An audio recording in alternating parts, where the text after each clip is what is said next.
नमस्कार, स्वागत है आप सभी का। देश दिन भर देख रहे हैं आप और मैं हूं आपके साथ कृतिका। बुलेटिन की शुरुआत बड़ी खबर के साथ करेंगे पटना से, जहां पर आपको बता दें कि बिहार में जहरीली शराब से हुई मौत पर अब बवाल लगातार मचता जा रहा है।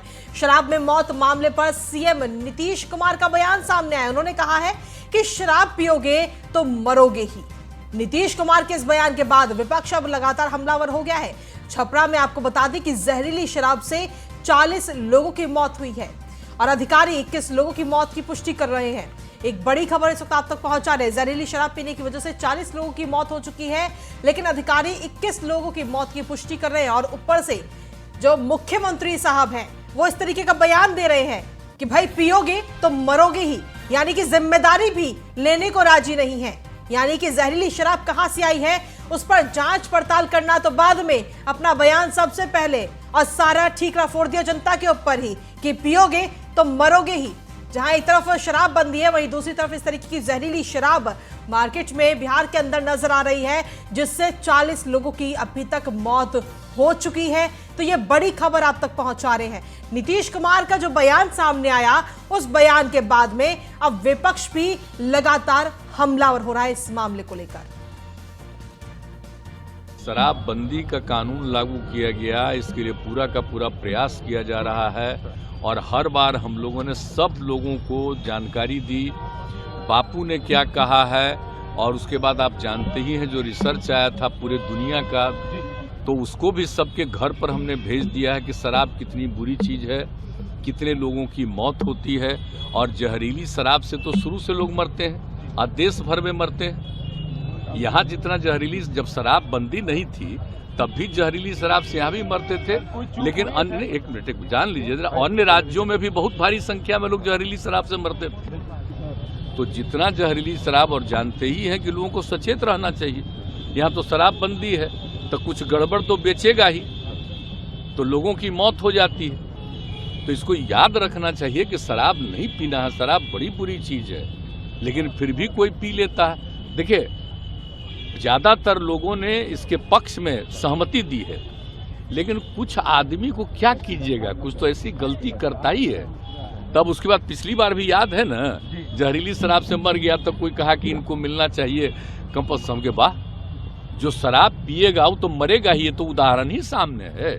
शराब तो आपको सुनाया हमने, मुख्यमंत्री हैं ये नीतीश कुमार, बिहार के मुख्यमंत्री सर्वे साहब, और अब इस तरीके का बयान उनकी तरफ से दिया जा रहा है।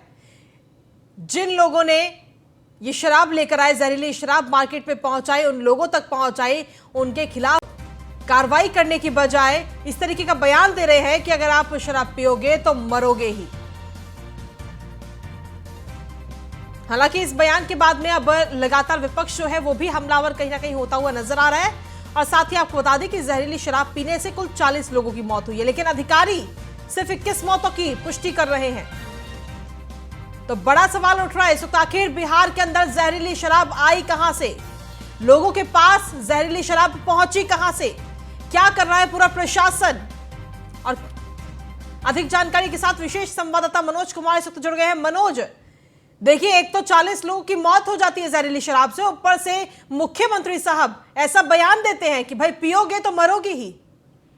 जी बिल्कुल, देखा जाए तो विधानसभा सत्र चल रहा है और इसमें देखिए विपक्ष भी अभी हंगामा कर रहे हैं। और जहां नीतीश कुमार एक तरफ बोले कि जहां शराब पियोगे तो मरोगे ही, तो देखिए उसके अलग अलग अर्थ निकाले जा सकते हैं। एक तरफ विपक्ष का मानना है कि इस तरह का सीएम के बयानबाजी नहीं होनी चाहिए, तो वहीं यदि सत्ता पक्ष के लोगों की बात करें तो उनका मानना है कि, उनका कहना सीएम खुद खुल के भी उस मामले में उन्होंने बोला भी कि शराब जब चलती थी उस समय भी लोग मरते थे, और उस समय मरते थे तो क्या मुआवजा नहीं मिलता था। और आज जब बिहार में शराब बंदी है, बाहर के स्टेट के लोग यदि शराब यहाँ सप्लाई करते हैं, वह जहरीली है कि नहीं है, अब उसके पीने के बाद यदि मरते हैं लोग, इसमें सरकार का क्या दोष है। और जाहिर सी चीज है कि जहाँ यदि देखा जाए तो बिहार में अभी शराब पूर्ण रूप से शराबबंदी है। इसके लिए नीतीश कुमार का ही ये नियम और रूल कानून बनाए हुए हैं। और शराबबंदी पर कई बार उन्होंने बैठना और बोला भी कि शराब की लेकर उन्होंने काफी कार्रवाई भी की थी अपने समय में।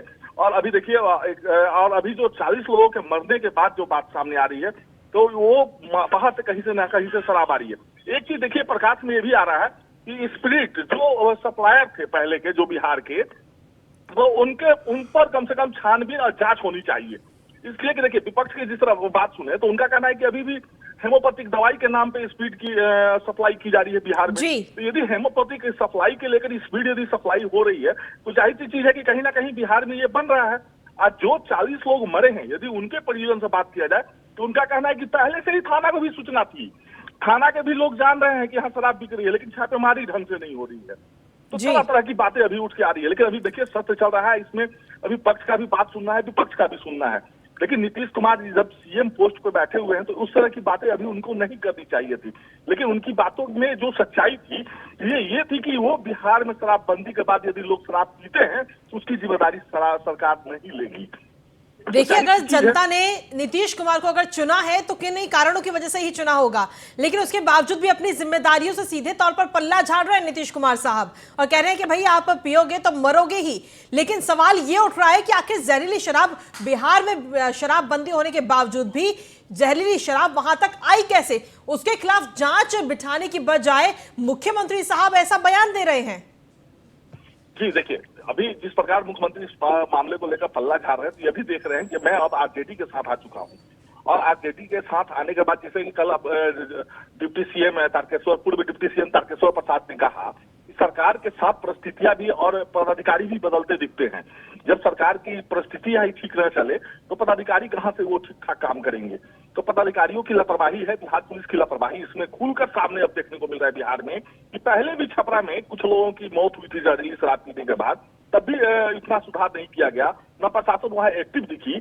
और उसके बाद फिर इस तरह का जो मौत लगातार जो दर्जनों 2 दर्जन से ज्यादा लोगों का जो होने की बात सामने आ रही है, तो इसमें भी देखा जा रहा है कि मतलब कहीं ना कहीं प्रशासन की भूमिका है, लापरवाही है। और उसी क्रम में प्रशासन के आला अधिकारी समेत सबकी तबादला कर देनी चाहिए थी, लेकिन नहीं की गई। लेकिन लोगों की बातों को भी ध्यान नहीं दिया जा रहा है वहां पे। यहाँ तक कि मैं आपको बता दूं कि किसी भी मामले में यदि छपरा एसपी को, सारण एसपी को फोन किया जाए तो फोन तक पिक नहीं करते हैं। आम जनता की तो छोड़िए, यहाँ पे बड़े बड़े आला अधिकारी समेत यदि कोई बड़े नेता तक फोन करते हैं तो 2 से 3 बार के बाद वो फोन रिसीव करते हैं। तो ये समस्या वहाँ की सबसे बड़ा लापरवाही छपरा पुलिस की है। जी, पुलिस की तरफ से भी क्या कुछ बयान अभी तक दिया गया है इस पूरे मामले को लेकर, जांच को लेकर? जी देखिए, पिछले बार का जो लोग मरे थे उसमें छपरा एसपी द्वारा कहा गया था कि जांच चल रही है और उचित कार्रवाई की जाएगी। अब तक वो जांच प्रक्रिया पूरा नहीं हुआ और अभी करीब 6 महीने होने जा रहे हैं। उसके बाद ये दूसरा मामला सामने आ गया। जी, शुक्रिया तमाम जानकारी देने के लिए मनोज। और चलिए खबरों में आगे बढ़ते हैं, बात करेंगे अब मुंबई की, जहां पर वन अविघ्न इमारत में अचानक से भीषण आग लगी। इमारत की 35वीं मंजिल पर ये आग लगी थी। बिल्डिंग के अंदर कई लोगों के फंसे होने की भी खबर है और आग बुझाने की कोशिशों में इस वक्त जुटी हुई है फायर ब्रिगेड की 8 गाड़ियां। लोगों को इमारत से बाहर निकालने की कोशिश इस वक्त लगातार की जा रही है। ये तस्वीरें इस वक्त आपको दिखा रहे हैं। बिल्डिंग के अंदर कई लोगों के फंसे होने की आशंका इस वक्त जताई जा रही है। इमारत की 35वीं मंजिल पर यह भीषण आग लगी है और ये देखिए तस्वीर आपको दिखा रहे हैं। इन तस्वीरों के जरिए आप अंदाजा लगा सकते हैं कि ये आग कितनी भीषण है। हालांकि दमकल विभाग की 8 गाड़ियां इस वक्त वहां मौके पर मौजूद है जो इस भीषण आग पर काबू पाने की कोशिश की जा रही है। मुंबई की वन अविघ्न इमारत है ये, जहां पर यह भीषण आग लगी है 35वीं मंजिल पर। और इस बिल्डिंग के अंदर लोगों के फंसे होने की जानकारी इस वक्त मिल रही है। हालांकि आग बुझाने की कोशिश में फायर ब्रिगेड की टीम जुटी हुई है। 8 गाड़ियां इस वक्त फायर ब्रिगेड की वहां पर मौजूद है और लोगों को इमारत से बाहर निकालने की कोशिश लगातार की जा रही है और इस आग पर भी काबू पाने की कोशिश की जा रही है। तो मुंबई की ये तस्वीरें आपको दिखा रहे हैं इस वक्त, जहां वन अविघ्न इमारत में ये भीषण आग लगी है। कई मंजिला ये इमारत जिसमें 35वीं मंजिल पर यह भीषण आग लगी है।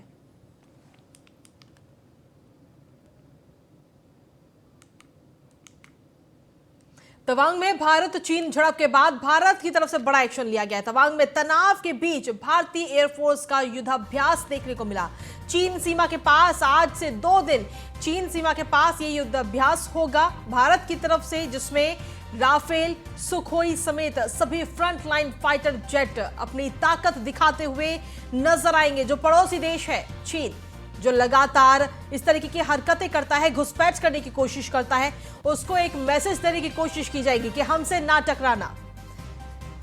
तो ये तस्वीर भी आपको दिखा रहे हैं इस वक्त तवांग में भारत चीन झड़प के बाद भारत की तरफ से ये बड़ा एक्शन इस वक्त लिया गया है और युद्धाभ्यास इस वक्त किया जा रहा है वायुसेना की तरफ से। तवांग में तनाव, अभी हाल ही में एक वीडियो सामने आया था तनाव का। अधिक जानकारी के साथ पीयूष तिवारी हमारे साथ संवाददाता जुड़ गए फोन लाइन पर। पीयूष, क्या कुछ ताजा अपडेट है आपके पास में जो इस वक्त वायुसेना का युद्धाभ्यास किया जा रहा है, खास तौर पर सीमा पर? देखिए, हम बात करें तो जिस तरीके से अरुणाचल प्रदेश के तवांग इलाके में चीन कोशिश कर रहा था कि वो घुसपैठ करे और जिस तरीके से भारतीय सेना ने करारा जवाब दिया है, उसके बाद कहीं न कहीं भारतीय सेना पहले से भी ज्यादा और वहां पे मजबूत स्थिति में नजर आ रही है। और यही कारण है कि वायुसेना की तरफ से आज और कल की बात करें, दोनों ही दिन कहीं न कहीं एक शक्ति प्रदर्शन के तौर पर या यूं कहें कि अपनी सीमाओं की सुरक्षा के लिए जो फाइटर जेट्स हैं, चाहे हम सुखोई की बात करें या तमाम जो वायुसेना में फाइटर जेट्स हैं, उनका युद्धाभ्यास एयरफोर्स कर रही है। और चीन सीमा के पास ये युद्धाभ्यास होगा और कल तक ये युद्धाभ्यास चलेगा, क्योंकि जिस तरीके से राफेल की बात करें, सुखोई की बात करें, ये सभी जो फ्रंटलाइन फाइटर जेट है वो सभी अपनी ताकत दिखाएंगे और निश्चित तौर पर चीन से आंख में आंख मिलाकर जो लड़ने की क्षमता है वो भारत कई बार दिखा चुका है। और यही कारण है कि पिछली बार जब चीनी सैनिक घुसपैठ करने की कोशिश में थे, लेकिन चीनी सैनिकों को अंदाजा नहीं था कि भारतीय सेना पहले से ही तैयार है और मुंह की खानी पड़ी चीनी सेनाओं को और उन्हें वापस जाना पड़ा। और इस संबंध में रक्षा मंत्री राजनाथ सिंह ने भी बयान दिया और कहा कि हमारी सेना को किसी भी तरीके से न चोट आई है, न कोई हमारा जवान शहीद हुआ है और चीन को पीछे जाना पड़ा। और भारतीय सेना वो सेना है जो किसी भी देश के साथ मजबूती के साथ लड़ सकती है, दुश्मन देश के साथ। और निश्चित तौर से वायुसेना की अगर हम बात करें तो पहले के मुकाबले ज्यादा सशक्त और मजबूत अब वायुसेना नजर आ रही है। जी, शुक्रिया तमाम जानकारी देने के लिए पीयूष। तो राफेल, सुखोई समेत सभी फ्रंटलाइन फाइटर जेट इस वक्त युद्धाभ्यास करते हुए नजर आ रहे हैं। और देश दिन भर में अब अगली खबर का रुख कर लेते हैं। दिल्ली में छात्रों पर एसिड अटैक मामले में पुलिस ने 3 आरोपियों को गिरफ्तार किया है। आरोपियों ने तेजाब फ्लिपकार्ट से खरीदा था, ये जानकारी इस वक्त मिल रही है। 2 आरोपी पीड़िता के घर के पास ही रहते थे और मुख्य आरोपी सचिन हर्षित पहले गिरफ्तार हो चुके हैं और अब पुलिस ने तीसरे आरोपी वीरेंद्र को भी गिरफ्तार कर लिया है। हाल ही में इन तीनों आरोपियों ने मिलकर एक नाबालिग छात्रा पर एसिड अटैक किया था, जिसके बाद में वो अभी इस वक्त अस्पताल में भर्ती है, जहां पर उसका इलाज किया जा रहा है। हालांकि अब इन तीनों आरोपियों को गिरफ्तार करने के बाद में पूछताछ की जाएगी। अब जानकारी ली जाएगी कि आखिर क्यों उन्होंने इस तरीके का अपराध किया है, क्यों उस बच्ची पर, मात्र 17 साल की वो बच्ची है और उस पर एसिड अटैक किया।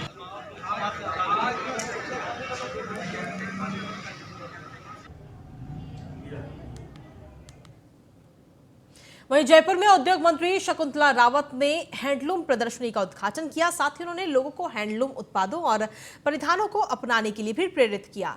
शकुंतला रावत की माने तो दस्तकारों द्वारा शुद्ध प्राकृतिक रंगों और धागों के जरिए वस्त्र बनाए जा रहे हैं, जो कि स्वास्थ्य की दृष्टि से भी फायदेमंद है। वहीं बता दें कि हाल ही में प्रदेश सरकार की ओर से राज्य में हैंडीक्राफ्ट पॉलिसी लागू की गई थी।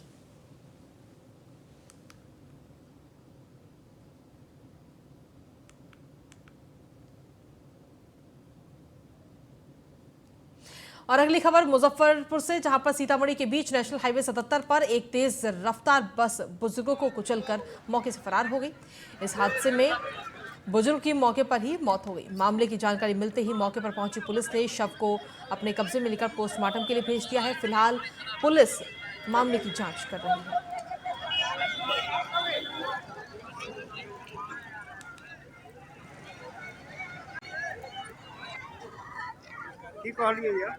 बोले हो गया बात जी बाजू। अगली खबर बिहार के कटिहार से, जहां बीते 2 दिसंबर को हुए खूनी संघर्ष में अब कटिहार एसपी का बड़ा बयान सामने आया। एसपी जितेंद्र कुमार के माने तो ये खूनी संघर्ष जातीय दंगा फैलाने के इरादे से किया गया। इस मामले में करीब 2 दर्जन से ज्यादा लोगों के खिलाफ मुकदमा दर्ज किया गया था, जिसमें अब तक 5 लोगों को गिरफ्तार किया जा चुका है। पुलिस ने इस मामले में अब तक 4 शव मिलने की पुष्टि भी की है और लगातार मामले में छानबीन की जा रही है। कई हजार एकड़ का एरिया है, बीच बीच में छोटी छोटी जो है गंगा की जो स्ट्रीम है वो भी हैं। तो ये लोग जो है जब चाहते हैं कि वहाँ पर हमारा जो है क्षेत्र रहे, वर्चस्व रहे, तो ये आपस में जो है ये लोग गोलीबारी की घटना वहाँ करते हैं। पर वहाँ पे प्योरली जो है ये इकोनॉमिक, एक तरह से कहा जाए तो इकोनॉमिक क्राइम। कई हजार। वहीं सुपौल के राघोपुर थाना क्षेत्र में बुधवार को तेज रफ्तार बाइक की चपेट में आने से 2.5 साल की मासूम की मौत हो गई। स्थानीय लोगों की माने तो मासूम अपने घर के आगे खेल रहा था और तभी तेज रफ्तार अनियंत्रित बाइक ने उसे टक्कर मार दी। हादसे में मासूम गंभीर रूप से घायल हो गया, जिसे स्थानीय लोगों ने फौरन इलाज के लिए अस्पताल में भर्ती कराया, जहां इलाज के दौरान उसकी मौत हो गई। आरोपी बाइक सवार मौके से फरार हो गया है। फिलहाल पुलिस आरोपी बाइक सवार की तलाश कर रही है।